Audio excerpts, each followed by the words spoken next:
அகிலம் நியூஸ் நேர்களுக்கு வணக்கம். அகிலம் நியூஸின் இன்றைய நாளுக்கான தலைப்புச் செய்திகள்.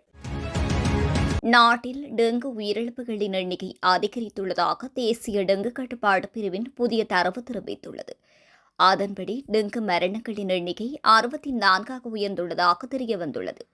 இந்த ஆண்டில் இதுவரையில் மொத்தம் 89,033 டெங்கு நோயாளிகள் அடையாளம் காணப்பட்டுள்ளமை குறிப்பிடத்தக்கது. சிறைச்சாலை வன்முறை மற்றும் அரசாங்க நடவடிக்கைகள். நாட்டில் அண்மையில் சிறைச்சாலைகளில் ஏற்பட்ட வன்முறைகள் மற்றும் அசாதாரண சூழ்நிலைகள் குறித்து அரசாங்கம் தீவிர கவனம் செலுத்தி வருகின்றது என்று பெருந்தோட்டம் மற்றும் சமூக உட்கட்டமைப்பு வசதிகள் பிரதி அமைச்சர் சுந்தரலிங்கம் பிரதீப் தெரிவித்துள்ளார். நேற்று முதல் நடைமுறைக்கு வரும் வகையில் லங்கா சந்தோஷ 10 அத்தியாவசிய உணவுப் பொருட்களின் விலைகளை குறைப்பதாக அறிவித்துள்ளது. வர்த்தகம், வணிகம், உணவு பாதுகாப்பு மற்றும் கூட்டுறவு மேம்பாட்டு அமைச்சகம் பிறப்பித்த அறிவுறுத்தல்களை தொடர்ந்து இந்த முடிவு எடுக்கப்பட்டதாக அரசுக்கு சொந்தமான சில்லறை விற்பனை நிறுவனம் தெரிவித்துள்ளது. இதன்படி நுகர்வோர் நாடு முழுவதும் உள்ள அனைத்து லங்கா சதோச விற்பனை நிலையங்களிலிருந்தும் தேர்ந்தெடுக்கப்பட்ட அத்தியாவசிய பொருட்களை குறைந்த விலையில் வாங்கிக் கொள்ள முடியும். திருத்தப்பட்ட விலை விவரங்கள் அடங்கிய அதிகாரப்பூர்வ அறிவிப்புகள் வெளியிடப்பட்டுள்ளது. இதன்படி பூண்டு கிலோவின் விலை 699 649 பெரிய வெங்காயம் ரூபாய் 259 224 உருளைக்கிழங்கு 259 239 குறைக்கப்பட்டுள்ளது. மேலும் பச்சையரிசி, வெள்ளை பச்சையரிசி, பாசிப்பயிறு, சிவப்பு பச்சையரிசி, உள்ளூர் வெளிநாட்டு அரிசி, கடலை மற்றும் உளுந்து உள்ளிட்ட பொருட்களின் விலைகளும் குறைக்கப்பட்டுள்ளன. தரம் 5 புலமை பரிசில் பரீட்சைகள் இன்றைய தினம் நடைபெறவுள்ள நிலையில் பெற்றோர்கள் பரீட்சை நிலையங்களுக்கு நுழைவதற்கு அனுமதி வழங்கப்பட மாட்டாது என்று பரீட்சைகள் ஆணையாளர் நாயகம் இந்திகா குமார் இளையனுக்கே தெரிவித்துள்ளார். அத்துடன் பரீட்சையை எதிர்கொள்வதற்கு ஏதுவாக பரீட்சை தொடங்குவதற்கு 1 மணி நேரத்திற்கு முன்னதாகவே பரீட்சை நிலையங்களுக்கு வருமாறும் அவர் அறிவுறுத்தியுள்ளார்.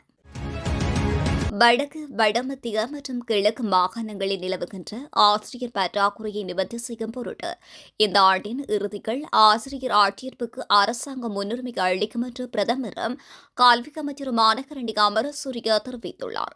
நாடாளுமன்ற வளாகத்தில் வியாழக்கிழமை நடைபெற்ற கல்வி, உயர்கல்வி மற்றும் தொழிற்கல்வி தொடர்பான அமைச்சர்கள் கலந்தாய்வு குழுவின் கூட்டத்தில் உரையாற்றிய போதே பிரதமர் இந்த விடயங்களை தெரிவித்துள்ளார். இந்த ஆட்சேர்ப்பு நடவடிக்கையானது குறித்த மாகாணங்களில் உள்ள ஆசிரியர் வெற்றிடங்களை நிரப்புவதற்கு விசேட முக்கியத்துவம் அளிக்கும் என்று பிரதமர் சுட்டிக்காட்டியுள்ளார்.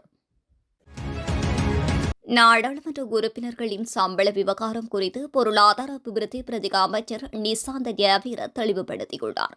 இதன்படி நாடாளுமன்ற உறுப்பினர்களின் அடிப்படை வேதனங்கள் உயர்த்தப்படவில்லை என்று, மாறாக தற்போதைய எரிபொருள் விலைகளுக்கு ஏற்ப எரிபொருள் கொடுப்பனவு திருத்தியமைக்கப்பட்டமையினால் அவர்களின் வருமானத்தில் அதிகரிப்பு ஏற்பட்டுள்ளதாக அவர் தெரிவித்துள்ளார்.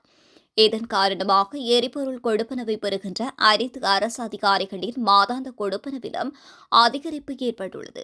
இதன் தொடர்ச்சியாகவே நாடாளுமன்ற உறுப்பினர்களுக்கும் திருத்தப்பட்ட எரிபொருள் கொடுப்பனவு மூலம் இந்த அதிகரிப்பு கிடைத்துள்ளது என்று அவர் தெரிவித்துள்ளார். செம்மணி மனித புதைகுழியில் 100வது நாளை கடந்து 101வது நாள் அகழ்வு பணிகள் முன்னெடுக்கப்பட்டுள்ளன. குறித்த அகழ்வு பணிகள் நேற்றைய தினம் இடம்பெற்றுள்ளது. இதுவரையிலான 101 நாட்கள் முன்னெடுக்கப்பட்ட அகழ்வு பணிகளில் 515 எண்புக்கூடுகள் அடையாளம் காணப்பட்டுள்ள நிலையில் 506 எண்புக்கூடுகள் அகழ்ந்தெடுக்கப்பட்டுள்ளன. பிறந்தநாள் விழா ஒன்றில் நபர் ஒருவர் சுட்டுக் கொல்லப்பட்ட சம்பவத்துடன் தொடர்புடைய துப்பாக்கிதாரி உள்ளிட்ட 3 சந்தேக நபர்களை காவல்துறையினர் கைது செய்துள்ளனர். குறித்த துப்பாக்கிச்சூட்டு சம்பவம் கடந்த ஜூலை 23ஆம் தேதி வத்தளை கதிரான பகுதியில் இடம்பெற்றது.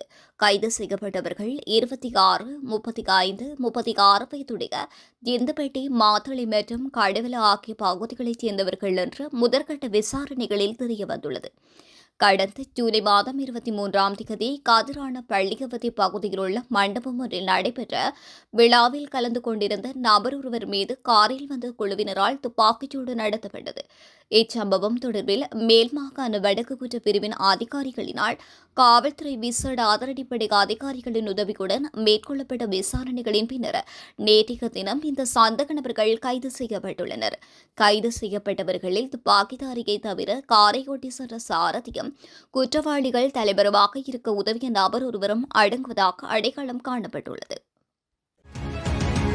மத்திய கிழக்கில் நிலவிய பதட்டமான சூழ்நிலை காரணமாக இடைநிறுத்தப்பட்டிருந்த குவைத் கொழும்பு இடையிலான ஸ்ரீலங்கன் ஏர்லைன்ஸ் விமான சேவை நேற்று பிற்பகல் முதல் மீண்டும் ஆரம்பிக்கப்பட்டுள்ளது. விமான சேவை மீண்டும் ஆரம்பிக்கப்பட்டுள்ளமை தொடர்பில் சிவில் விமான போக்குவரத்து அதிகார சபை உறுதிப்படுத்தியுள்ளது. மெகசின் சிறைச்சாலையில் கைதிகளுக்கு போதைப்பொருள் வழங்க முயன்ற 2 சந்தக நபர்களை போலீசார் கைது செய்துள்ளனர். மெகசின் சிறைச்சாலையின் பக்கவாட்டு சுவருக்கருகே நேற்று பிற்பகல் நடத்தப்பட்ட சோதனையின் போது அந்த 2 சந்தக நபர்களும் கைது செய்யப்பட்டுள்ளனர். அவர்கள் அந்த இடத்தில் சிறைக்குள் 2 பொட்டலங்களை வீச முயன்றபோது போலீசாரினால் கைது செய்யப்பட்டுள்ளனர். யாழ்ப்பாண பல்கலைக்கழகத்தில் இசைத்துறையில் பயிலும் மாணவியொருவர் புற்றுநோயால் பாதிக்கப்பட்ட நிலையில் உயிரிழந்துள்ளார். குறித்த சம்பவம் நேற்று முன்தினம் இடம்பெற்றதாக தெரிவிக்கப்பட்டுள்ளது. இவ்வாறு உயிரிழந்த மாணவி யாழ்ப்பாண பல்கலைக்கழகத்தில் பயிலும் நிரோசினி என்றும் அவருக்கு தற்போது 27 வயது என்றும் தெரியவந்துள்ளது.